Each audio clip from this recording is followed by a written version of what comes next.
Scriptorians, welcome back to another episode of our Scriptorium reviews. This time we're coming with a Norwegian symphonic metal band, and I'm pretty sure if I said Morten Veland and Sirenia, you know what band we're talking about. We thank Morten Veland for this interview. This is a very revealing conversation about what's going on and what will be going on with Sirenia in the future. I hope he start touring and also comes to the United States so we can have a beer together. In January 2001, Veland, the founding member of Sirenia, left this band and formed Sirenia. The debut album at Sixes and Sevens came out in 2002 with singer Fabienne Guddeman. With Henry Borwick, they recorded the second album, An Elixir for Existence. That was in 2004. Also that year, they recorded this EP, Sirenian Shores. In 2007, they released a third album, Nine Destinies and a Downfall. That's my favorite so far. The album features a new singer, Monica Pedersen. Sirenia started recording their fourth album in July 2008. It's called The 13th Floor, and it was showing a different vocalist. This time, the Spanish vocalist Aileen. So they recorded this album in 2009. Also, with Aileen, they recorded 3 more albums. The Big Metal Life in 2011, The Parents of a Deep Blue in 2013, and The Seventh Life Path in 2015. After Aileen left the band, Emmanuelle Soldan came into the picture. So she's not a new figure in Sirenia because she's been collaborating with Sirenia in the past.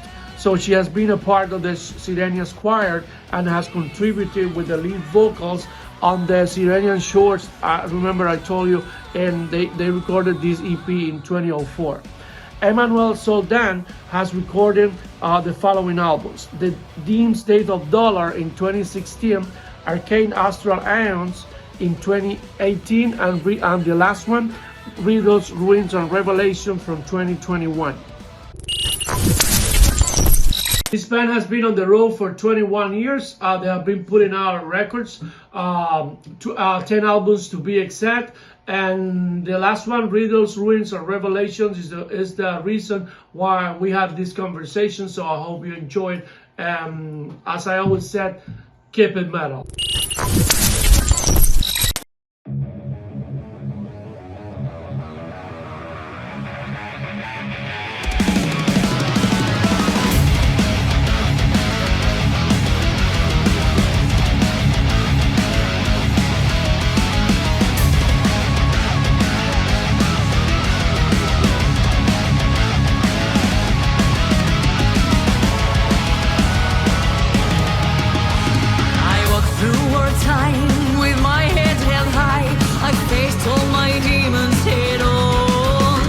I faltered and failed, but always prevailed.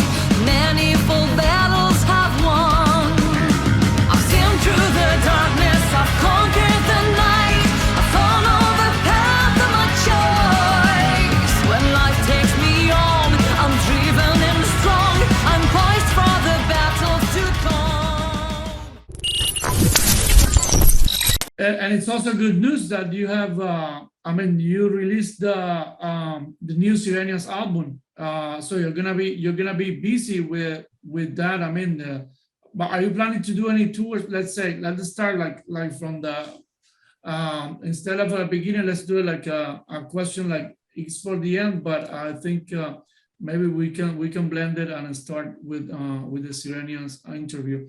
So the album is out. So do you have are you going to do any shows, you said, this year? Yeah, I think it maybe, 1 or 2 shows can pop up like on a bit short notice. But as it seems now, I think we are aiming to start doing shows again in January. So in Europe, for example, there is still some problems with the border crossings. In terms of quarantine and that kind of stuff. So it's it's still actually a little bit difficult to plan, bigger tours where you have to cross a lot of borders. You can easily come up or get some troubles with that for a tour. So, I mean, how it will be in February, March, we hope it will be better, of course, but still there is some uncertainty in the market, and so I think we will start in the beginning of next year by doing like shorter trips to, like, travel to one country and do, for example, 3 or 4 shows, and then back to Norway. Yeah, and then we do another country, and I do a couple of shows there, and then back again, and then later, maybe in April, we plan to do like a long tour again, and probably we will start in Europe, and then we will start going, to other countries as well, as soon as they open up and things are looking good. I mean, in at least in North America also, it seems to be okay at the moment. A lot of bands have already started touring. Here we are 100% open. Yeah. And to big tours also. I mean, like I mean, the bands are getting together and we're getting like wonderful concerts in the States. And do you have the Sirenia's lineup ready to play a show, or you still need to recruit members? I read somehow that it was just you and Emmanuel. I mean, I don't know if you have the lineup ready to show. I mean, to go. Yeah. No, Niels and our drummer Michael is on board too, of course. So the lineup is full, and we are pretty much ready to go on a short notice. We just need a few rehearsals together with the band, and then we are ready to go. So yeah, if something comes up this year, then I'm pretty sure we'll take it, because we're pretty much desperate, to start touring again. We've been missing it so much, and so yeah, if something comes up, we'll take it for sure, But as it seems right now, I think it's more realistic that we start playing again in January or February. Hey, let's talk about this famous song that you make, a cover, Voyage for Desireless. So who came out with this idea of do this version? So it's a great idea, bro. Yeah, it was my idea, actually. It's it's an old song. I think it was released in 1985. In the 90s, back in the 90s. Yeah, 85, I think. 1985, I think, if I remember correctly. I was, just a kid at the time, but I remember the song was being played on the radio. It became, I think, #1 in Norway. And in this part of the world, there was a Mexican, disco band that made that songs very popular as well. In the 90s. It's called Vuela Vuela. For the Spanish version, it would be like Vuela Vuela. Yeah. Magneto is the band. Magneto, that's the name of the band. Yeah, Mexican band. Yeah. I mean, the song, I really love the song. When I heard it, I remember, just being a kid, when I heard it on the radio, I instantly loved it. And I think, there is something very melancholic, even though it's like a disco kind of song. There is something very melancholic about it, even with the lyrics. Although it's kind of about traveling, but there's something very melancholic about it, the whole song, that I really liked, and the song, it's, on the last years, we've been touring. I even been playing it a lot on the tour bus, as one of our party songs. And I was joking, or I wasn't joking, I was talking to the band about we have to do a cover version of this song, and they thought I was joking, but I wasn't. And so I think it was after our last tour that we did, and I came back and I actually started working on a cover version. I wasn't, at the time really sure if we were going to use it for something. I thought it would just be cool to do it for fun. And I told the other guys about it, and I think they believed I was crazy or something. But when Emmanuel, she came to Norway to record the album, and we also recorded this song. And still, we didn't really know if we were going to use it for anything. But when the song was finished and everything, everybody really loved the version, and really liked how it turned out, So we decided, yeah, let's do this as a bonus track on the album. And we were really expecting the fans to kind of butcher us, What's that? Are you going to the mainstream? What happened during quarantine? What happened? Yeah, we were expecting to be completely butchered, but strangely enough, everybody seemed to really love it, and yeah, that was actually a big surprise, because when a metal band does a cover version of a pop song, it usually doesn't really go down well with the fans, Yeah, that's true. And that's what we were kind of expecting, but we thought it was great fun to do the song, and we really liked the way it turned out. So yeah, let's do this. And it was a big surprise for us that pretty much everybody seemed to really like the song, and that was cool. Yeah. Will you play it live? Yes, for sure. Yeah, we will. Sure. Yeah, for sure. That would be the perfect last song. People party. Yeah, it's definitely going on our set list. It's if the people really didn't like it, then I think for sure we wouldn't bother playing it live. But we see now that it's become so popular, then for sure we will do it live as well.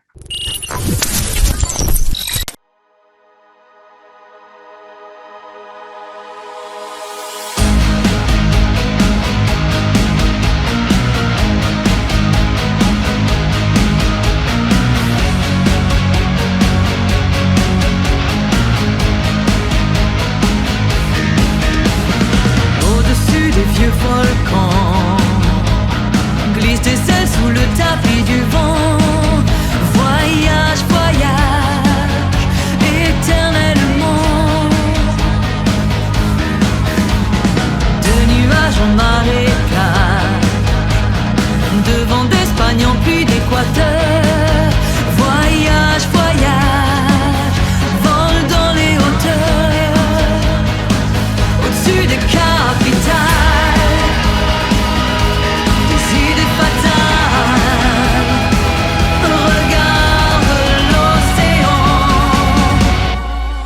Voyage, voyage, plus loin que la nuit et le jour. Voyage, dans l'espace inouï de l'amour. Voyage, voyage, sur l'eau sacrée d'un fleuve indien. Voyage, et jamais ne reviens.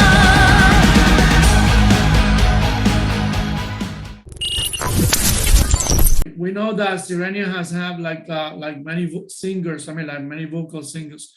When you are trying to come up with a new album, so do you need to adapt the music to with the singer at that time, or there's any restrictions in your writing process because you need to accommodate the music to the new vocalist? How has it been with Emmanuel so far?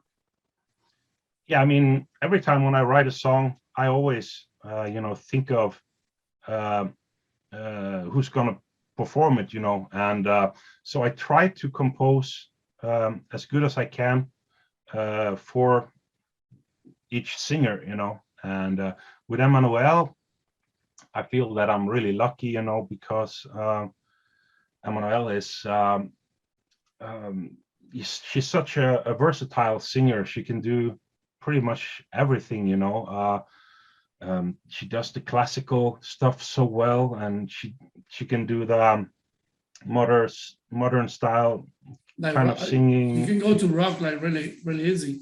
Yeah, she can pretty much do all the styles, so whatever I suggest to her, she's pretty much able to find just a beautiful way to do it. So I feel really lucky, I can compose pretty much. She has a huge range too, she's an alto soprano, but she can also go really high, even higher than the the alto soprano range, and she can go very low as well. And it's, for me as a songwriter, it's a great privilege working with a singer like Emmanuel, because I pretty much don't have any restrictions really. It's with everything I come up with, I know that Emmanuel, she's got my back, and she will make it sound really nice no matter what it is, so I She's feel really familiar really with happy. Sirenia, right? Yeah, I mean, me and Emmanuel, we have been working together since 2003. So she's been singing on every Sirenia album except the debut album. So she's been part of the choir the whole time, and I think also on we done two cover versions in our career, and the other one we did was a cover of Leonard Cohen, and that one came out on our EP Sirenian Shores. Was released in 2004, I believe, and Emmanuel was actually doing lead vocals on that song back then. So yeah, me and Emmanuel, we've been working together for 18 years. So she's, pretty much been following us the whole time as well, with her, and also, being a part of all our albums and so on. So yeah, we go back for quite a long time. Yeah. Hey, let's talk about you have been signed with two of the most bigger record labels. So you have been with Nuclear Blast and with Napalm Record. So how was your experience with those records, and how is now to be back with Napalm? Yeah, I have great experiences with both of the labels, and I still deal quite a lot with Nuclear Blast as well. With still I did 4 albums with Nuclear Blast, and so I still talk to them every now and then to take care of some things and so on. And I'm working with Napalm Records, and it's I have a great relationship with both of the labels, and they are both of them have just been growing so much lately, so it's really big labels, and really good at what they do. Especially Napalm. But going back with Napalm, do you feel that they will be they are in a better position now to promote and give you more exposure than when you work with Nuclear Blast? I mean, both of them are really great, really good. I think, we did 4 albums with Nuclear Blast, and then we needed to sign a new deal. And at the moment, I felt that Napalm would be the label that would be willing to, really go all the way. Priority, right? Yeah, to really give us really high priority and all that. And so at the moment, we were thinking that at that time Napalm would be the great choice for us, so that's how we decided to go with Napalm. It wasn't that we were not disappointed with Nuclear Blast in any way. I think they did a great job for us, and but yeah, we just had to follow our stomachs, with the feeling, and go with label that we felt were really gonna be willing to do the best for Sirenia at the time. And this new album, I mean, was it written this year, or do you have like you've been cooking this album for since the starting of the pandemic? Because the release is now 2021, but do you have it ready like years ago, or it's just something that came up this year? No, it was actually, the album was, I think, postponed like half a year due to the pandemics. Mhm. I remember Emma was gonna come to Norway to start recording. It was just a few days after the pandemic really broke out here in Europe, and Norway was closing down the border just a few days before Emmanuel was supposed to fly into Norway to record vocals, and so we had to cancel her flight and postpone the recordings, and we booked new flights, and it was the same thing again and again, and so at the end it was postponed something like 6 months. So originally it should be released in 2020, the album. So you mentioned that there was like almost 2 years without playing, without touring and do concerts. So you guys are this kind of band that have a living for the music, or you guys have to make a living outside the music? How difficult was for Sirenia, to be,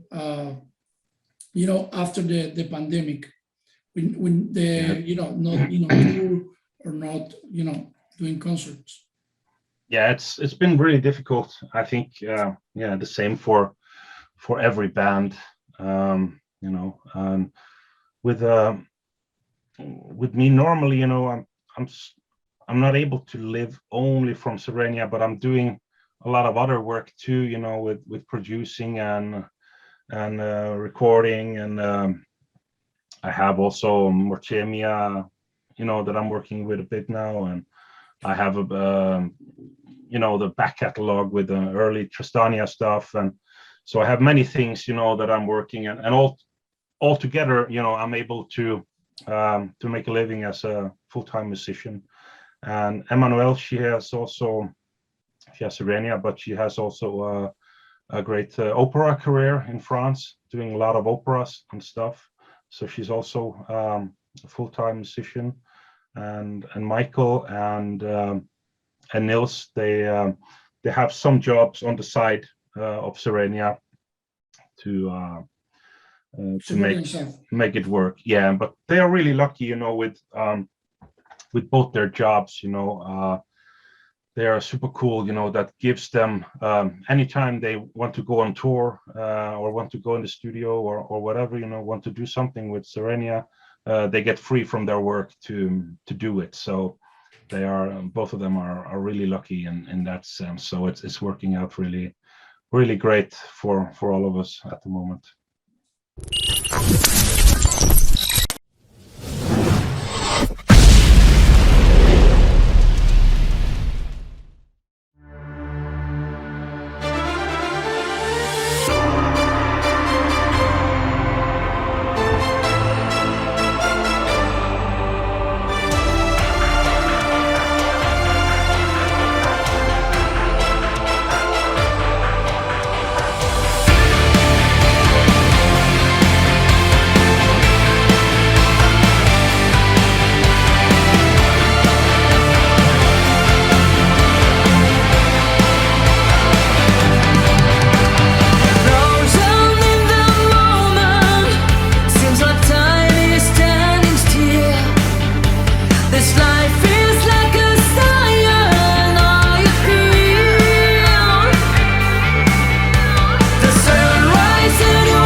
I think in 2011. So we were talking about that in the interview with Morten about. So you were mentioned that you did a Latin American tour for for many countries like Argentina, Colombia. So how was for you like in comparison the reaction of the crowd, in those countries if you compare with the European crowd? Yeah, the Latin American crowds are, absolutely fantastic. They are really, really warm and really energetic. So, it's easily for us one of our favorite places to tour in the world, for sure. And I think, pretty much every musician that I've been talking to, all of them love going on tour in Latin America. And I mean, in Europe, the crowds are great too. But the Latin Americans, they have that extra thing, they're really warm and really, really super Passionate, energetic. passionate. Yeah, it's a lot of passion. Yeah. And that, for us, standing on the stage and getting so much back from the crowds, it's an absolutely fantastic feeling. So it's yeah, I really love touring in Latin America. Do you And learn a it's little bit of Spanish? a little bit, not very much. I mean, my good friend and previous drummer of Sirenia, Jonathan, he's originally from Chile, so he's talking Spanish too. And you had also a but Spanish singer, Eileen. yeah, Yeah. so a little bit of Spanish, but not much really. And I forgot I forgot most of it what they were teaching me, but when people is talking Spanish, I can understand still a little bit, but I'm not very That's good great. at talking myself. Do you have any? I mean, you have 10 albums so far with Sirenia. I know it's hard to choose. It's like Sophie's choice. You don't want to choose. But what if I ask you I don't know, like I have my two favorite Sirenia albums. I mean, I can just tell it right away. What about you? Do you have any favoritism for any album in particular, or albums that you want to share or you listen to more? I don't it's really. difficult. They are your babies. Yeah, yeah. They kind of are. I don't. To be honest, I don't listen much to my own music. By the time when the album is finished, I've been working so much with the songs, that I kind of need a break. And You don't want to hear it then. No, it's pretty much not, and then I start going on tour, and then I need to practice a bit and a lot. So if I would also sit down and listen to it in addition, I think it would maybe become too much. But with us talking about favorite albums, it's always easy for me to answer that the last one, is my favorite. I mean, the last album, will always be the album that kind of represents me most musically, at the time, yeah. So, I mean, every album, it shows where I was at musically at each given time, at each year. But I mean, even the first album, it's that was the debut album, the first one, and it's very special album to me. It was the beginning of something new. Mm-hmm. So I mean, that album too, will always be very special to me, and it has a lot of nostalgia, and if I listen to some of those songs, there's a lot of good memories coming back from that time, because it was a very, very exciting time. With a new band and everything. And after I was lucky enough to have quite a lot of success with Tristania, and, beginning a new band, it was, there was never any guarantee that it would go well, It was going to be as successful as Tristania. Yeah, I really had no idea about that. It could just be that one album, and then the label would tell me, what, this isn't working out really good, so thanks and bye, I couldn't really know, but I really believed in it. I thought that it's, that the album was a good album, and it was something original, a bit different from what everyone else was doing. And so yeah, here we are 10 albums later. So it's I feel really, really privileged and happy, to have gotten this far. But yeah, I've been really, dedicating myself, 100% the whole way, and always working really hard. I've been lucky enough, to have so many great musicians working with me over the years as well. So there's many reasons that this became as well as it has been. Hey, let's stay a little bit in the nostalgia. So I read that you buy your first guitar when you was 15, and back in the day you was listening to Guns N' Roses' Appetite for Destruction. Yeah. Let's talk about those times. Yeah, that's true. Back then, I was a huge Guns N' Roses fan, and I really enjoyed Slash's guitar work. Yeah, it's very, very melodic stuff. And I wasn't really, listening much to guitar players that was really technical and doing all of this kind of impressive stuff. I was more about the melodies and making it melodic and catchy and that kind of stuff. And I think Slash is a fantastic guitar player in that sense. So I listened a lot to Guns N' Roses back then. I listened a lot to Metallica, Motley Crue, Alice Cooper, AC/DC, more kind of rock-based stuff, Wasp also. And so, I bought the guitar, I remember, and I was pretty much practicing for like 15 hours every day for 3 months, I believe. And then I started a band together with the original drummer from Tristania.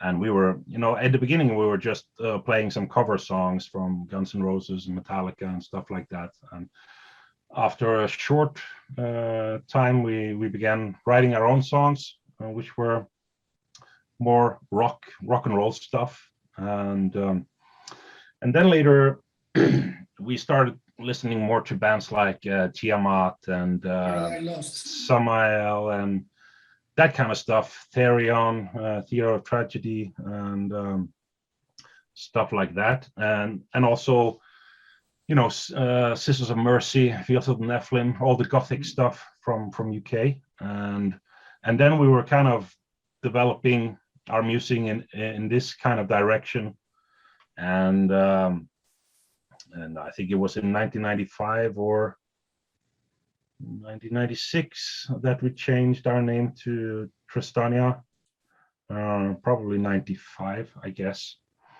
So yeah, it was like we spent like three years of kind of, developing ourselves as songwriters and kind of finding our own style. And then we recorded the first Tristania EP with like 4 songs, and we sent it out to labels, and immediately we got a response from Napalm Records that they really liked the stuff and they wanted to work with us. And so it was very cool stuff for that time. It was really amazing. I mean, it was very impressive what you did with the first recordings. Just thank you. Yeah. Thank you very much. Yeah, actually, when I listen to it now, I kind of feel very impressed too, because we were really young at the time, in 95, I believe I was 17 or 18 years, and we were writing those songs and recording it. And so yeah, because I was only, I only played guitar for not even 3 years, I think, since I picked up the guitar and learned the first chords, and after we composed all that stuff. So but I think it kind of shows how extremely hard we were working from the very beginning, you know. And That's as true. I mentioned, I was, you know, practicing for 14, 15 hours every day, you know.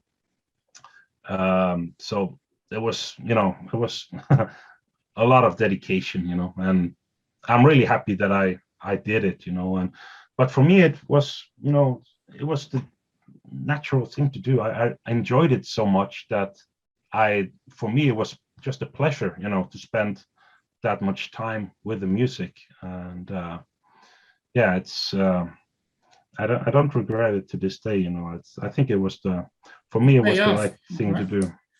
It What? pay off.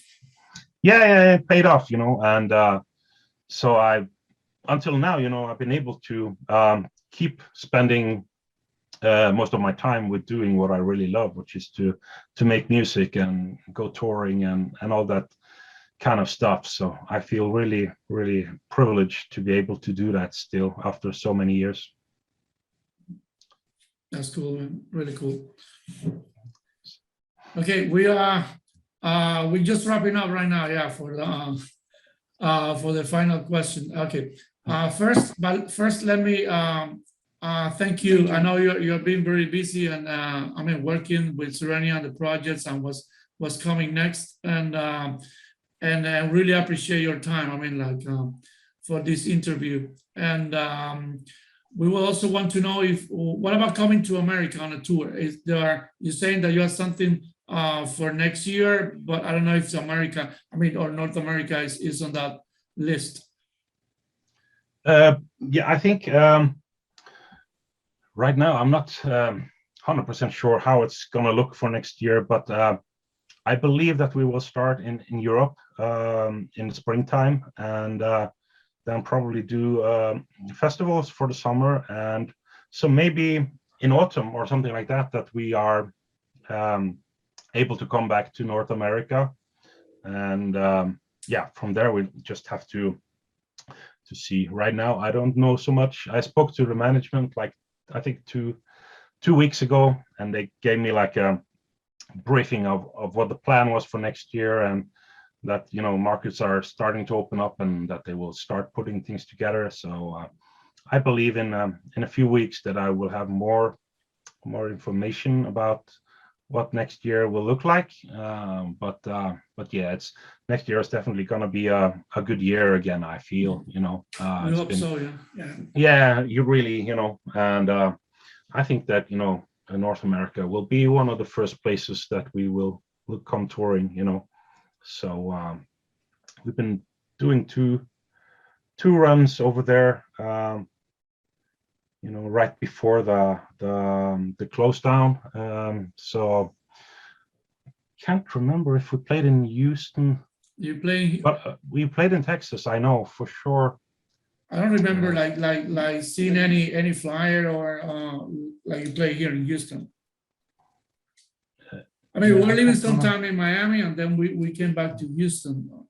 Okay, yeah, I remember we were in Texas for sure, but I can't remember which city we played. Probably Dallas or Dallas or Austin or. Yeah, I think we played in Dallas and maybe in Austin too, I believe.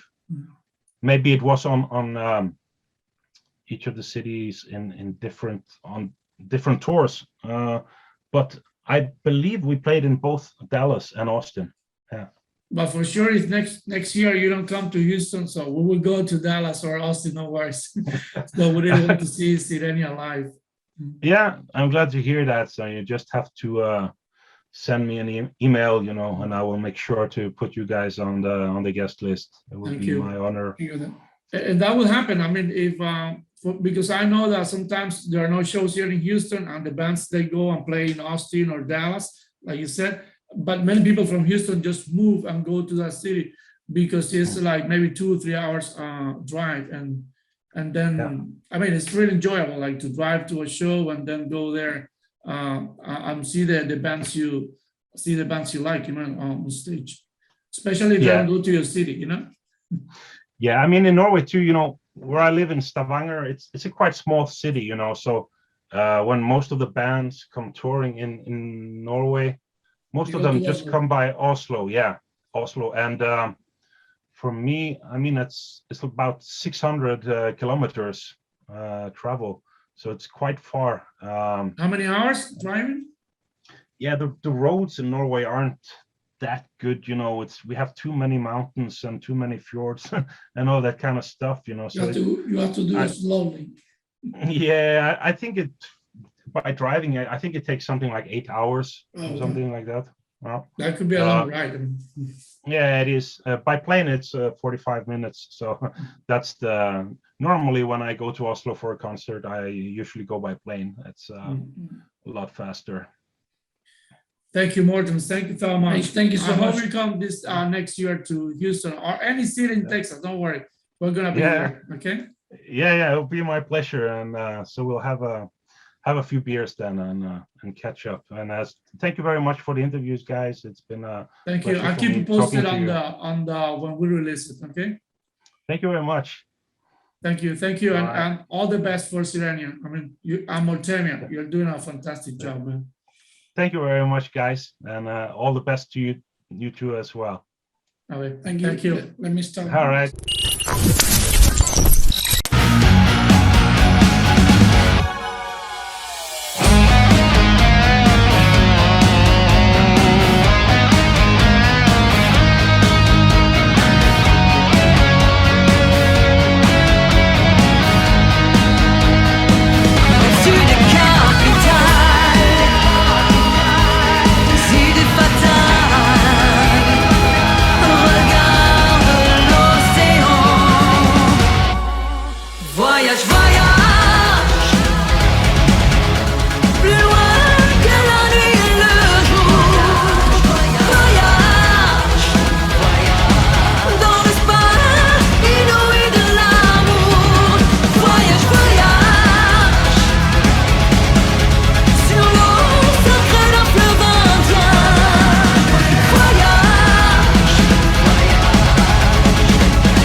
Hey, Scriptorians, this message is for you, okay? So keep subscribing to the channel. Let us know your thoughts on our work.